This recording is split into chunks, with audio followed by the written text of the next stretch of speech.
He is a master craftsman, woodworker, and did marvelous work, ran a business, worked for others, created wonderful stuff. Then somehow got the idea that he wanted to teach history. So he came to Berkeley Carroll.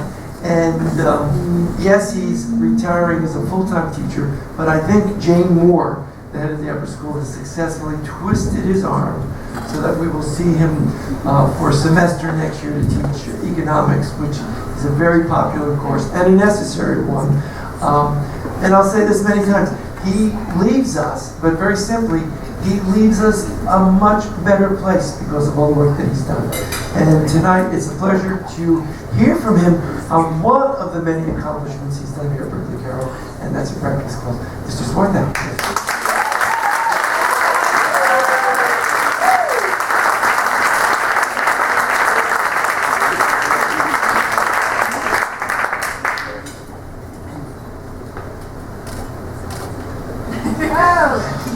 Welcome everybody.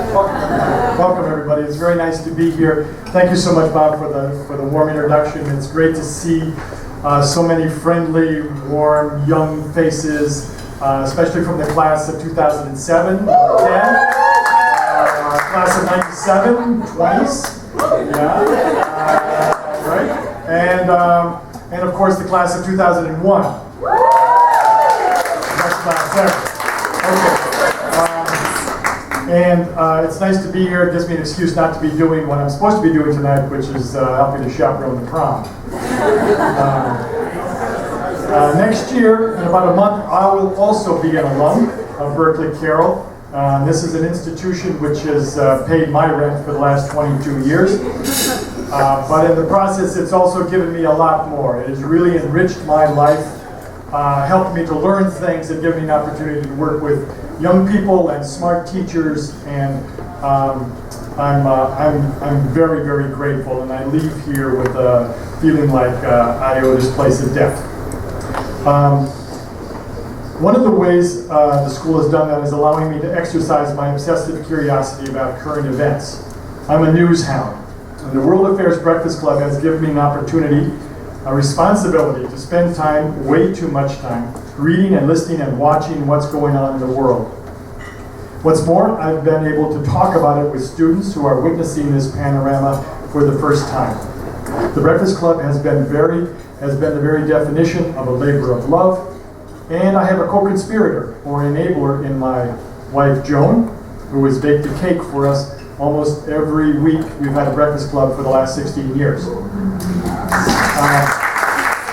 I should also say I have other co-conspirators also, parents and other teachers who have tirelessly helped and participated and given ideas and shown up in the morning. And right now the number one co-conspirator is this guy in the blue suit, who knows more great, interesting parents than you can shake a stick at. So, in all the time, I just want to talk about this Breakfast Club and what we've done over the last year, basically in watching the rise of Donald Trump. In all the time I've done the Breakfast Club, I don't think I've ever followed a story as twisted and long and irresistible as the rise of Donald Trump. 18 times over the last 2 years we have focused on the Donald, or on some aspect of his candidacy, his election, his presidency. I'd like to share with you a selection of those Breakfast Clubs, and I apologize if some of them bring up bad memories. But this saga, which we are right still in the middle of, will be retold in years to come. What the moral of the story will be is not certain. The stress test of American democracy, punishment for our sins, a corrective swing of the Republican-Democratic pendulum, a black swan anomaly, mixing celebrity, missteps, meddling, and corruption, it's not sure. However, the first time we devoted the Breakfast Club to Donald Trump, was in September of 2015, 2.5 years ago. We called it the Summer of Trump. We called him a messianic TV figure because he had thrown his hat into the Republican contest some months before and become omnipresent on cable news channels. Our Breakfast Club guest that first time was Ed Pilkington of The Guardian, one of our good friends, father of Felix and of a daughter, whose name I don't remember. Tess. Ed made 2 points. One was that despite Trump's great wealth, he had a strong appeal to struggling working class voters. That appeal seemed to be, I'm a billionaire, celebrate me, take joy vicariously, join in my success. The second point was that due to Trump's demonizing of immigrants, the Democrats should own the new American vote, the first and second generation, and that will give them victory in coming November. Pilkington was right on the first point. Great wealth did not cost Trump votes. He was wrong on the second. Immigrants did not bring victory to Hillary. So this was Ed at that first breakfast club, and some students, and Tess. A month later, on October 14th, we invited Dr. Marvin Pollack, with whom many of you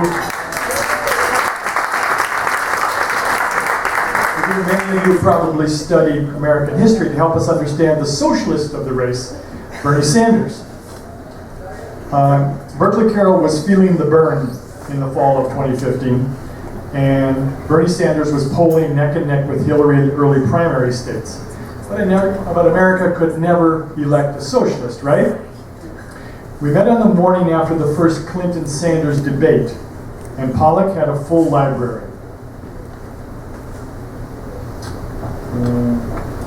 As you can see here. This was the old library before it was renovated, now the brand new middle school library. Pollack explained Eugene Debs and the Cold War and what that meant about socialism, but the students were mostly ready to turn those pages. They liked what they saw the night before. They liked Bernie. One 7th grade sage especially liked Bernie's plain talk. He wasn't political, he said. Another was impressed with his consistency. He's had the same message for 30 years, said a kid who was 14.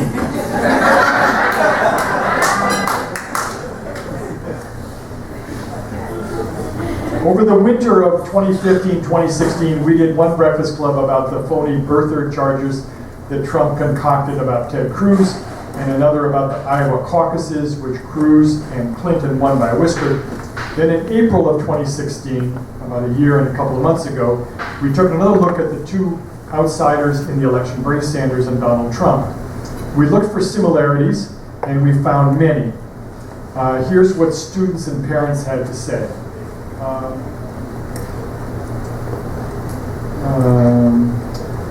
Josh said people are voting for Trump because they're hurting. Their jobs are disappearing. Life is not so easy as it is for some of us here, and they want to strike out.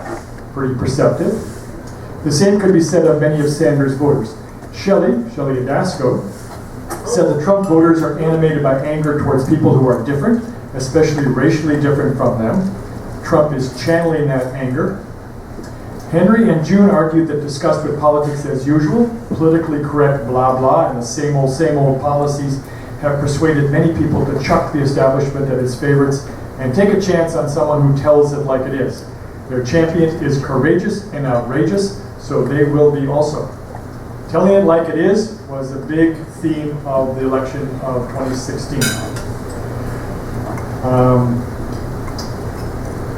After the second summer of Trump, that was through the spring of 2016.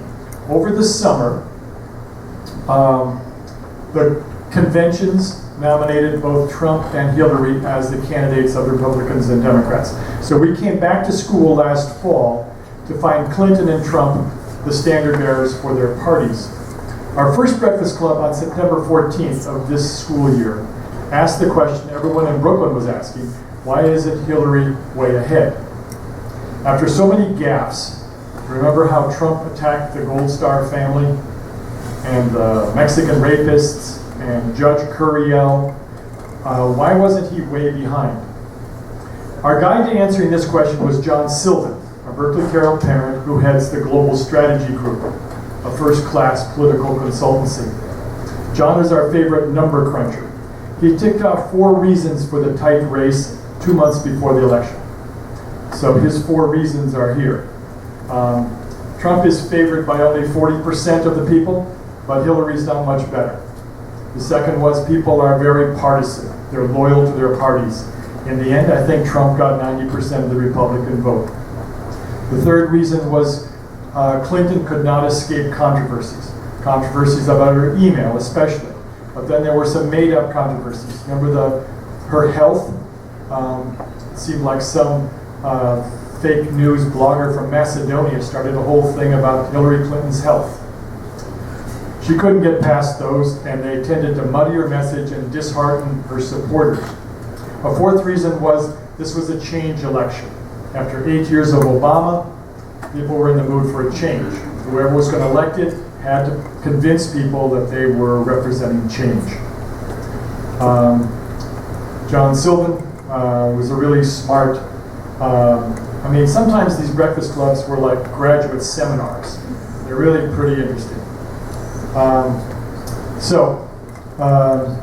2 weeks later, we met on the morning after the first big debate between Trump and Clinton. This is now in October. The contest was shaping up to be a Bart the Destroyer versus Lisa the Dominator. But our guest that day was Jim Shapiro, debate coach, and he had a much more erudite analysis. He told us that our American polis will continue to search for the right leader. We will study our candidates, judging words, deeds, reputations, and demeanor in order to guess about their ability to guide us into the future. We will continue to talk endlessly with each other about the qualities we think will be most important: wisdom, compassion, or strength.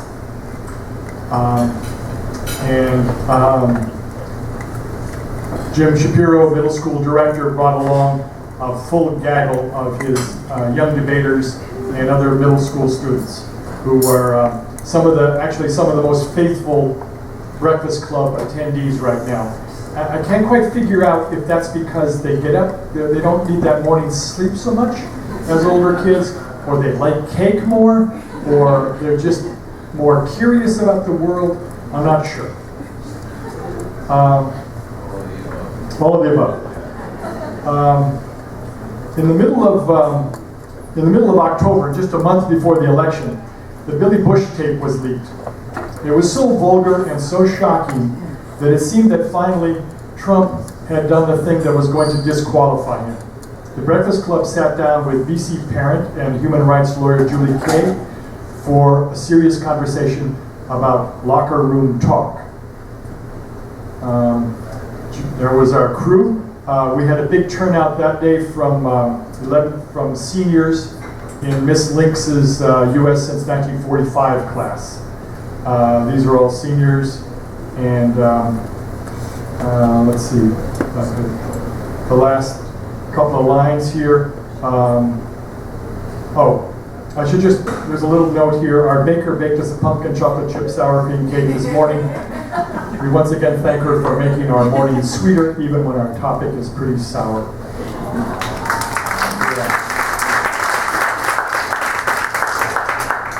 So we get to the election. Election day. So election day and the Wednesday after election day were parent-teacher conferences.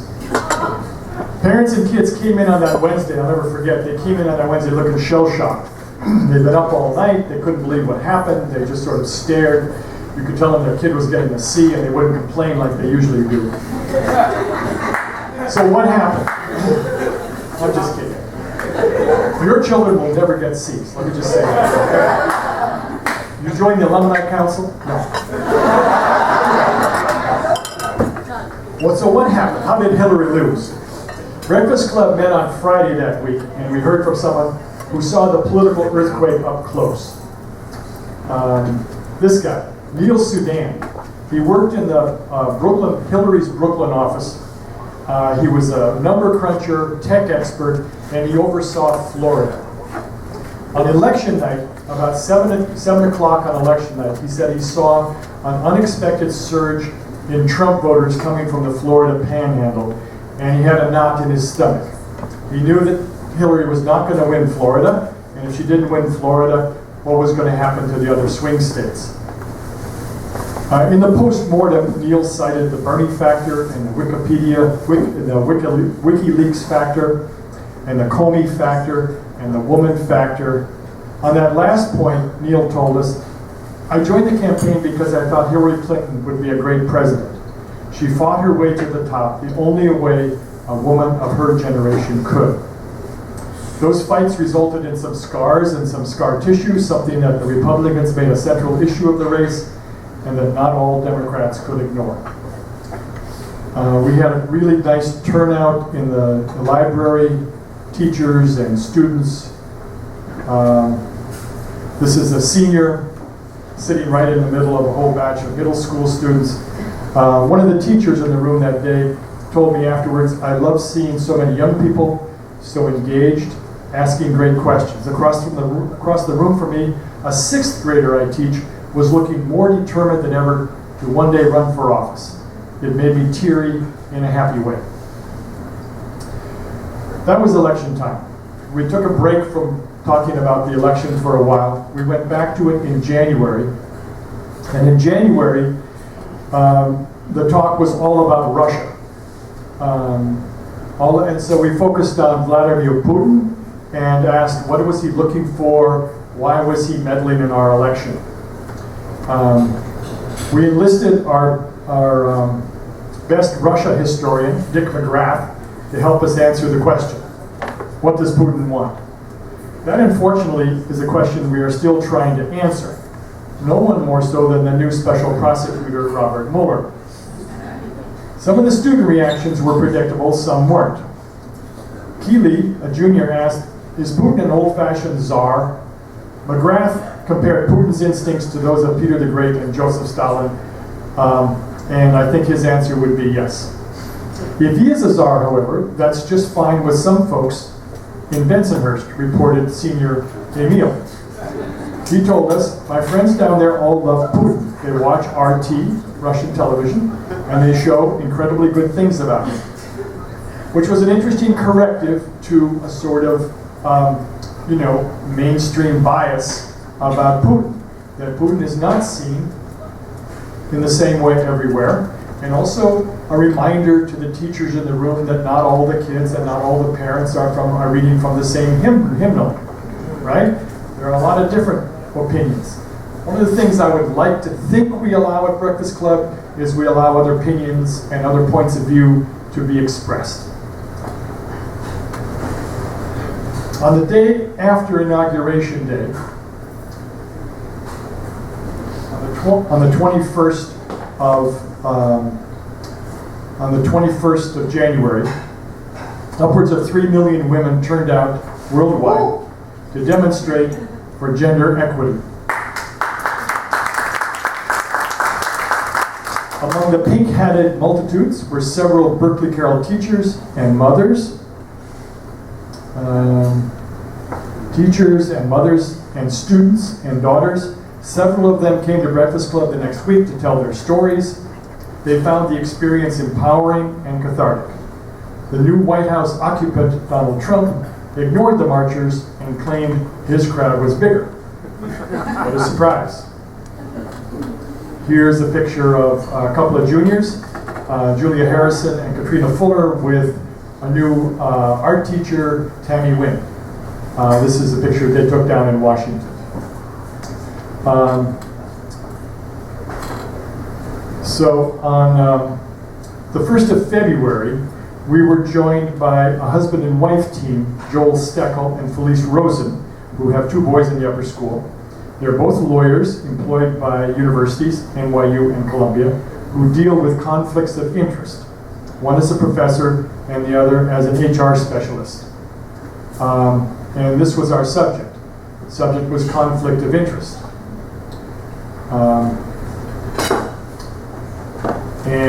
Among the things that we talked about, after a campaign in which charges of pay-for-play and crony capitalism were so damaging against Hillary Clinton, it seems that President Trump is skating on thin ice. How thin we don't really know because he refuses to release any information about his businesses.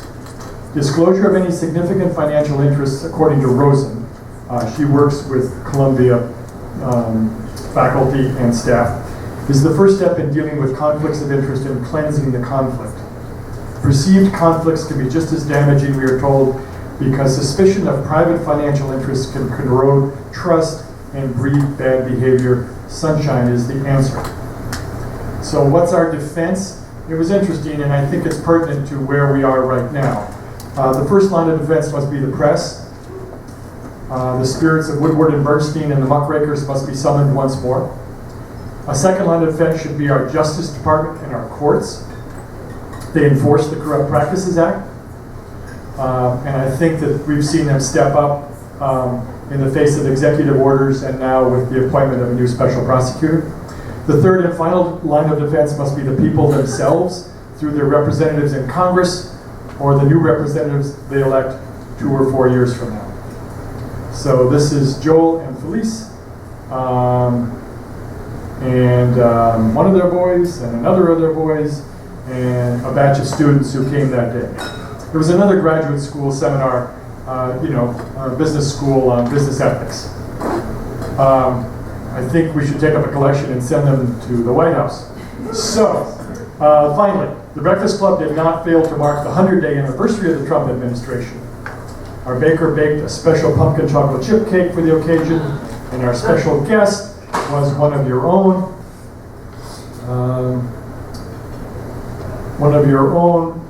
Rebecca Ballhouse of the class of '09.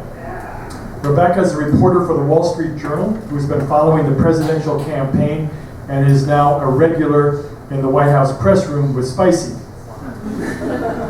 Rebecca showed us a list of promises that her paper has compiled, promises that Trump has made, this being the 100th day. According to Rebecca's Wall Street Journal accounting, Trump has come through on about half of his campaign pledges by way of executive orders or presidential announcements. He's not come through on any of the 5 big promises that require legislation. In fact, there's so little to show for the first 100 days that it seems a bit unfair to make such a big deal about it. Except, of course, the president has made such a big deal about it. Rebecca had a rapt audience as she told us about her new career as a Washington journalist. Washington is new, but Rebecca has been practicing journalism since her BC middle school days, when she had a regular feature in a middle school rag called Mind in the Middle. And then on to the upper school blotter, and then it was the Brown Daily Herald. We were incredibly happy and proud to see her again. And you can find her byline almost daily now in the Wall Street Journal. So where is the Donald Trump story going? Repeatedly over the last 2 years, it seems Trump has violated norms, or what used to be norms of democratic political behavior. He has survived thus far, and a cautious bettor might leave his money on Trump. Guess that he has the moxie and the luck to hang on for a full term. But I remember 1973, Watergate. In fact, that was the last time I spent so much time watching the ins and outs of political intrigue. That was on my 16-inch black and white TV. The Comey firing last week made it feel like 1973 again. And I sense the forces are gathering to really investigate our president and his cronies. With so many indiscretions and so many rumors and so many lies already in the public record, I believe those investigators will become prosecutors, and Mr. Trump is in for a rocky time ahead. But that's going to be for the next Breakfast Club leaders and students to discover next year as the Berkeley Carroll tradition of engaging with current events goes ahead. On behalf of my faculty colleagues, let me tell you how happy I am to see all of you alums who have come back tonight. You make us proud, and we do our best to make you proud in turn. One of the ways we do that is to continue to build bigger and better facilities. We also seek ways to create more challenging and engaging curriculum. And we continue to engage young minds in the big issues of our time. That's one of the missions of the Breakfast Club, still going strong after 16 years. Thank you.